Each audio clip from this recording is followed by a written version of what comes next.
day 108 of our journey through the Bible. We're going to begin what we will complete our week with, and that is the study of one of the greatest books of the entire Bible, the prophet Isaiah. Isaiah means Yahweh has saved. Isaiah was a famous Old Testament prophet who predicted the coming of the Messiah. He was probably born in Jerusalem of a family that was related to the royal house of Judah. He spent his early years as an official of King Uzziah of Judah. When Uzziah died in 740 BC, Isaiah received his prophetic calling from God and a stirring vision of God in the temple. The king of Judah had died. Now Isaiah had seen the everlasting king in whose service he would spend the rest of his life. Isaiah was married to a woman described as the prophetess in Isaiah 8:3. They had two sons whom they named Shear-Jashub, meaning a remnant shall return, and Maher-Shalal-Hashbaz, meaning speed the spoil, hasten the booty. These strange names portray the two basic themes of the book of Isaiah. God is about to bring judgment upon his people, hence Maher-Shalal-Hashbaz. But after that, there will be an outpouring of God's mercy and grace to the remnant of people who will remain faithful to God, hence Shear-Jashub. After God called Isaiah to proclaim his message, he told Isaiah that most of his work would be a ministry of judgment.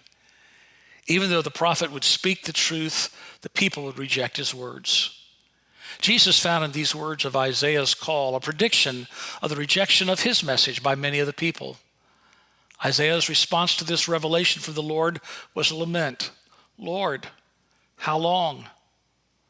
The Lord answered that Isaiah's ministry would prepare the people for judgment. But one day, God's promises would be realized. Judah was to experience utter devastation, to be fulfilled with the destruction of the city of Jerusalem by the Babylonians in 587, 586 BC. This destruction would be followed by the deportation of the people to Babylon. But although the tree of the house of David would be cut down, there would be life in the stump. Out of the lineage of David would come a Messiah who would establish his eternal rule among his people. Isaiah was a writer of considerable literary skill. The poetry of his book is magnificent in its sweep. A person of strong emotion and deep feelings, Isaiah was also a man of steadfast devotion to the Lord. His vision of God and his holiness in the temple influenced his messages during his long ministry. Isaiah's ministry extended from about 740 BC until at least 701 BC. His 40 years of preaching doom and promise did not turn the nation of Judah from its headlong rush toward destruction, but he faithfully preached the message God gave him until the very end. According to a popular Jewish tradition, Isaiah met his death by being sawn in half during the reign of the evil king Manasseh of Judah. This tradition seems to be supported by the writers of Hebrews. Certainly, Isaiah is one of the heroes of the faith of whom the world was not worthy.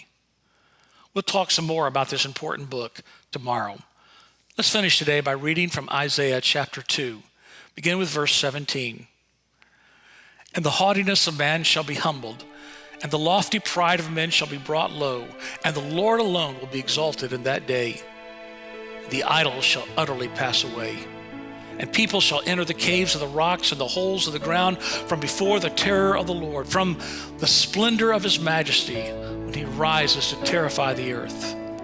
In that day mankind will cast away their idols of silver and their idols of gold, which they made for themselves to worship, to the moles and to the bats, to enter the caverns of the rocks and the clefts of the cliffs, from before the terror of the Lord and from the splendor of his majesty, when he rises to terrify the earth. Stop regarding man in whose nostrils breath, for of what account is he?